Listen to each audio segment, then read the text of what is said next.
Hello students, I welcome you all to Current Affair Lectures by Azad ICS Academy, and today we are going to look into the current affairs of 18th March, right? So by chance in yesterday's lecture, the question that we had displayed, I already displayed the answer, and which one of the major atmospheric factors are affecting the solar panel efficiency, and we have discussed it's not Earth's magnetic field because Earth's magnetic field has nothing to do with the solar radiations or the solar panels.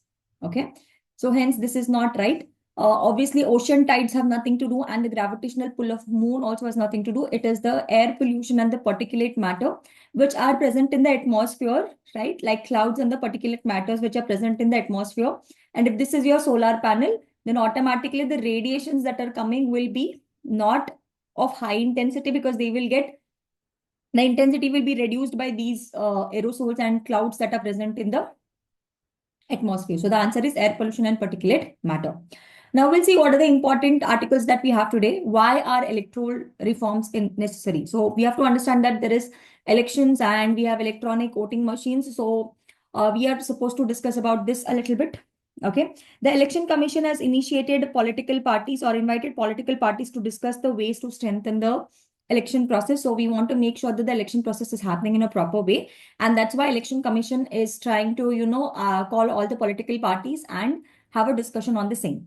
Since when have votes been registered solely through electronic voting machine, why have certain opposition parties accused the Election Commission for roll manipulation? Should criminal cases of politicians standing for elections be given wide publicity? So we have to discuss about the same. We'll see the same. The story so far. So what has happened here is, as I already mentioned you, that the Election Commission, I think we have discussed about Election Commission, how the election commissioners are appointed, and what all the election commissions have done in the previous current affair lectures. Also, this is a topic of polity where you'll study about this particular office in detail. I'm not going to invest a lot of time over here. Now, has invited political parties to discuss what is election commission doing. It is asking all the political parties to come so that they can discuss and strengthen the election process in this wake of allegations of manipulations of electoral during the recent included assembly elections and issues raised with respect to duplicate electoral photo identification numbers and in different states. So there have been a lot of issues. Issues such as duplicate photo identification cards that are there in different states, and there has been a lot of manipulations. This is what the allegations are. This is not proved, okay? Because of these kind of allegations or false, what do you mean to say, sayings of different opposition party, the Election Commission has now invited all the political parties so that they can discuss, okay, and make sure that the election process is happening properly. What are the legal provisions that we have when it comes to elections? See, Article 324 of the Indian Constitution provides the superintendents directions and the control of appearance of electoral rolls for and conduction of and all the elections of the parliament and state legislatures shall be vested to the Election Commission. So here we have to understand that these are some of the important things when it comes to Article 324. What it says here is, of the Constitution, the Election Commission has the authority. So who has all the authority? See, shall be vested in Election Commission. So Election Commission has the authority to prepare the electorals, conduct the elections of the parliament and all the state legislatures. So all the state legislation assembly and all the parliament elections will be conducted by the Election Commission of India under Article 324 of Indian Constitution. So this is what it says. People Representation or Representation of People Act of 1950 here, this also is giving some kind of power that is governs the preparation of electorals and registration process. So who is going to get registered? Anybody who turned 18, they have to register. Anybody who have died, their name have to be removed. So all this thing is done under Representation of People's Act, okay, include registration of electoral rules, etc. in 1960. So evolution of voting process that have happened from 1952 to 1957. Okay. See, we have to understand in previous time, there was no this machine that we have. There was something like a box was being kept, and in the box you had to put a ballot paper. There was a ballot paper and you have to put your, a sign kind of thing to whichever party that you want to vote, and that box that were placed for each candidate within the election symbol here. Voters had to drop a blank ballot paper in the box of the candidate whom they wanted to vote for. And this is the only form of third generation elections in 1962 that ballot papers with the names and symbols of the candidates were introduced. See, Previously, for example, if this is BJP and if this is Congress, a empty box was being kept, and they would give you a plain paper, and you had to put, if you want to vote for BJP, you would put that plain paper here. If you want to vote for Congress, you would put it here. Later, after 1962, what happened is they give you a ballot paper in which the names will be written. Okay. And then with their names and the symbols of the candidates was introduced. Subsequently, in 2004 general elections, the Lok Sabha electron voting machine came up into picture, have been used in the constituencies. Since 2019, EVM have been backed by 100% voters, have backed by 100%. Voters verifiable paper audit trials, that is VVPAT, slips are also there in the constituencies. So these are some of the things or evolution that has happened when it comes to the elections, right? So these are some of the important things that we need to understand. Now, what are the issues when it comes to voting or counting, etc.? See, the ballot paper demand. A public interest litigation sought a return of ballot papers, but the Supreme Court dismissed this case in April 2024. So they said that we will come up with ballot paper. Okay, and there was a public interest litigation also to revert the ballot paper, or we should start using the ballot paper that was there before. Okay, after 1962, what kind of process was there? The people wanted that kind of thing. But anyways, the Supreme Court has not given any kind of or dismissed this kind of a case. Okay, now 100% VVPAT EVM matching. The demand of full VVPAT verification was rejected, but the Supreme Court allowed burnt memory verification for 5%. So that could be 5% of microcontroller memory issues, but it cannot be 100%. Which includes that the control unit ballot paper VVPAT in assembly segment can be checked and verified by the team of engineers of EVM manufacturing in case of suspicious or tampering. If you feel that there is some suspicion or tampering, the engineers can also verify. The exercise needs to be initiated via written request from the candidate who replaces the second and third in the constituency within 7 days of the declaration of the election result. So if there is an election result that has been declared, within the 7 days, if a person who is coming second or who is coming third, they can go and put a kind of, written application through which this kind of verification can be done, right? So electoral manipulation allegations, opposition parties claim fake voters have added recently in the assembly. This is one of the other issues that we have. And duplicate numbers, registrations that we have, you can see that is, these numbers that are there, which are identity cards that are there, they are being added so that people are able to vote, and there are like false votes that are being created is what things are being allegated upon. Right? Now, issues in election campaign also. So you have to understand, apart from the above issues, the election process, there are significant issues related to the campaign process also that have been addressed. So first is SAR campaigners are the most parties that have been guilty of using inappropriate and abusive words against the leaders of other political parties. So there are big parties, they are using the abusive words regarding the other parties.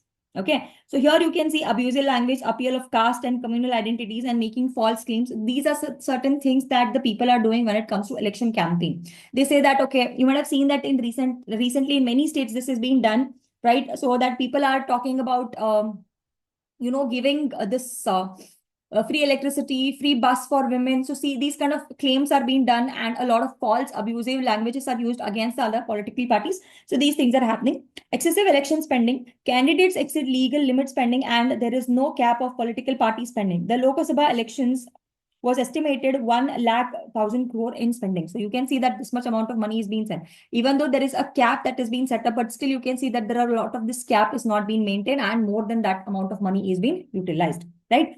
Criminalization of politics. In 2024, 46%, that is 251 MLAs out of 543 had criminal cases. So please understand that a lot of MLAs who are there and making laws for us are themselves not clean. They are having criminal cases against them in 2024. Look at this. 251, that is 46% of the MLAs are having criminal cases against them.